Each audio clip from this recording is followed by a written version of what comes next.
Bonjour, j'ai aujourd'hui décidé de démarrer une série de vidéos consacrées aux jeux vidéo, étant l'un de mes passe-temps favoris. N'hésitez pas à mentionner les points qui vous semblent perfectibles. J'aimerais tout d'abord vous expliquer ce qui m'a poussé à me pencher sur le jeu du jour. Cela peut se résumer en 3 points. Premièrement, l'adaptation en série par Netflix sur laquelle je ne m'étendrai probablement pas, m'a familiarisé avec cet univers. Deuxièmement, je me suis par le passé penché sur la saga Metroid. Étant tombé amoureux de ce genre labyrinthique, j'ai décidé de jeter un œil à l'autre moitié de l'étymologie du Metroidvania. Et troisièmement, vous n'êtes pas sans savoir que je suis un grand admirateur de JoJo's Bizarre Adventure. Et si je l'adore, c'est en grande partie car on y suit la glorieuse lignée des Joestar qui luttent face aux forces du mal. Et comme Jojo, Castlevania nous dépeint un conflit s'étalant sur de nombreuses générations. J'ai donc décidé de jouer au premier jeu chronologique, Lament of Innocence, sorti en 2003 sur PS2. Le jeu commence par un narrateur nous introduisant deux personnages, Léon Belmont et Mathias Cronquist, deux chevaliers de l'église formant un duo réputé à travers toute l'Europe. Seulement, ce dernier décide de se retirer après la mort de sa bien-aimée Elisabeth.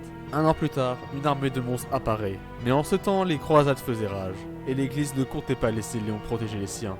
Mathias revient alors lui révéler que l'arrivée des monstres est liée à un vampire du nom de Walter, vivant dans un château entouré d'une forêt où le jour ne se lève jamais, et qui a enlevé Sarah, la promise de Léon. C'est alors que Léon prend la décision d'abandonner son titre de lord et son épée pour aller la sauver. S'enchaîne alors une cinématique où Léon rencontre un marchand et alchimiste du nom de Rinaldo vivant dans la forêt, qui lui donne un fouet et enchante son gantelet gauche, ne pouvant affronter Walter lui-même.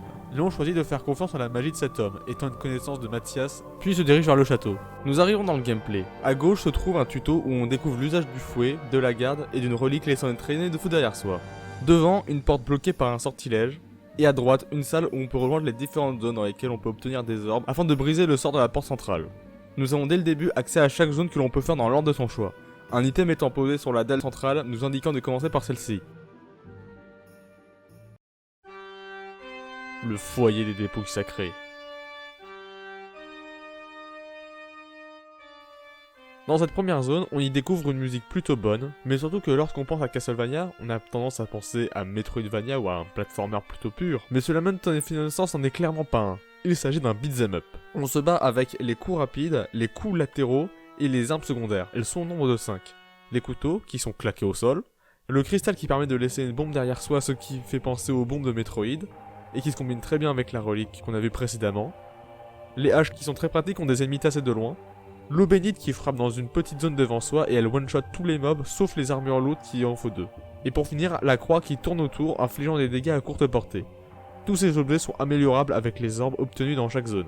Par exemple, l'eau bénite devient un projectile laissant une zone à l'impact avec l'orbe verte, et la croix est doublée avec l'orbe rouge. Ces améliorations sont très puissantes, tellement qu'elles pourraient être des attaques de boss. Et d'ailleurs, ces améliorations font des couteaux une arme pas dégueu du tout en fin de compte. Cependant, cette zone a une ambiance en dessous de ça par rapport au reste du jeu, et son exploration est plutôt oubliable. Cette zone se conclut par un combat de boss de type chasse-taupe, contre un parasite. Encore une fois, sympa mais peu mémorable par rapport à la suite.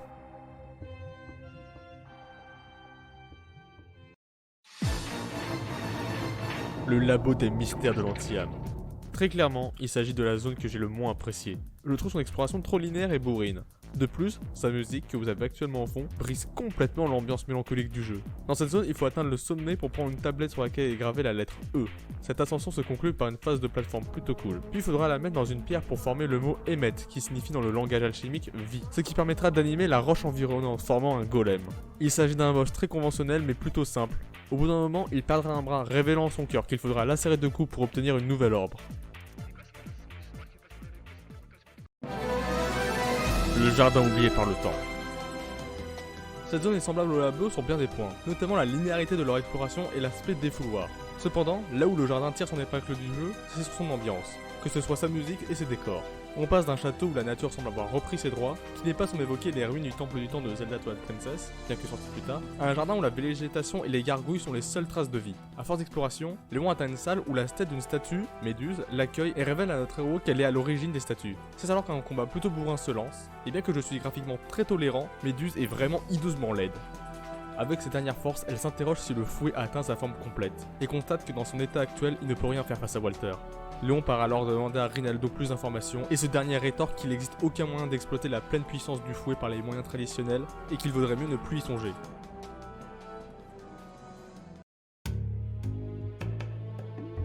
Le palais noir des cascades. Il s'agit d'une zone à thématique aquatique, et contrairement à ce que veut la croyance populaire selon laquelle les niveaux d'eau sont les pires, selon moi il s'agit de la deuxième meilleure zone des 5. Encore une fois, son ambiance, sa musique et son exploration sont réussis à un détail près. La caméra, bien que dans la globalité du jeu, elle était rarement dérangeante, elle a du mal dans les couloirs, surtout s'il y a un virage ou qu'on le prend à contresens. Mais c'est pas bien grave car les couloirs sont la plupart du temps sans obstacle. Seulement cette zone est constituée à environ 70% de couloirs, et donc on ne peut pas se permettre de laisser une si grande partie de la carte sans rien. Clairement, en cas de demi-tour, les couloirs à hachoir nous forcent à nous fier au son. Ça n'empêche que la zone reste très cool. Le chemin se divise en deux. Au bout du chemin à gauche se trouve la porte du boss, mais elle est bloquée par une cascade. Au bout du chemin de droite se trouve le sous-sol, où se trouve le levier qui dévie la cascade vers une autre porte. Sur le trajet apparaît un mini-boss, le sosie. Il se bat avec un fouet et a accès à toutes les améliorations de l'eau bénite, peu importe votre nombre d'ordres. Ce combat est plus intéressant que certains boss, notamment le golem, car il nous empêche d'abuser de la portée de notre fouet car il a le même. Et cette confrontation se conclut par sa fuite. Une fois le levier activé et que nous atteignons la salle du boss, Léon rencontre un étrange homme qui y était enfermé. Il se nomme Joachim. Il est un vampire et se lamente d'avoir été confiné ici par Walter, possédant la pierre d'ébène. Léon, curieux, souhaite en savoir plus sur cette pierre. Joachim lui promet alors de lui en dire plus s'il est vaincu. Joachim est invincible, il faudra d'abord briser les cristaux pour le rendre vulnérable et lui faire tenir sa promesse. Il révèle que la pierre d'ébène a été créée par l'alchimie, que c'est à cause de ses pouvoirs que le jour ne se lève jamais ici, et qu'elle n'accorde ses pouvoirs qu'aux maîtres qu'elle désigne. Puis il meurt en évoquant une pierre cramoisie. Léon, intrigué, part donc demander à Rinaldo s'il en sait plus en étant surveillé par une étrange silhouette. Rinaldo commence par rappeler que le but ultime de l'alchimie est de créer une pierre donnant la jeunesse éternelle, la pierre philosophale.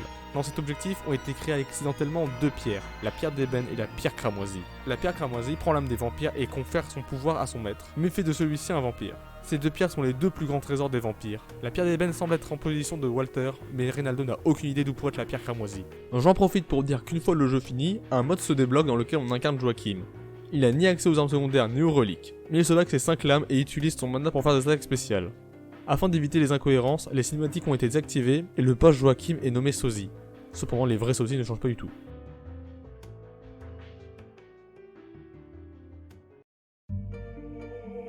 Le théâtre spectral. Selon moi, la meilleure des 5 zones, que ce soit sa musique excellente ou la construction de sa carte quasiment symétrique, ce qui n'est pas à se rappeler la construction en miroir de certaines pièces de théâtre, toutes les qualités vues jusqu'à présent sont au top. Il faudra trouver l'étage, prendre la cloche sonnant le lever de rideau dans une phase de plateforme nocturne, et sauter au rez-de-chaussée face à 2 ogres, puis utiliser la cloche sur la scène. C'est alors que Léon retrouve Sarah et décide de quitter ce château. Cependant, Sarah s'avère être une succube ayant pris son apparence. Une lutte acharnée se lance, les sortes de succubes sont basées sur les plantes, et dans son ultime souffle, elle révèle être la fille de Rinaldo. Léon part alors interroger ce dernier pour l'aider émotionnellement. Il y a 5 ans, Rinaldo rentrant chez lui, vit sa femme et son fils gisant dans une mare de sang sur laquelle se tenait sa fille, changée en vampire par Walter. Il crée alors le feu dans le but de l'attraquer. Léon lui dit alors que ce chagrin sera sa force avec laquelle il pourra vaincre Walter.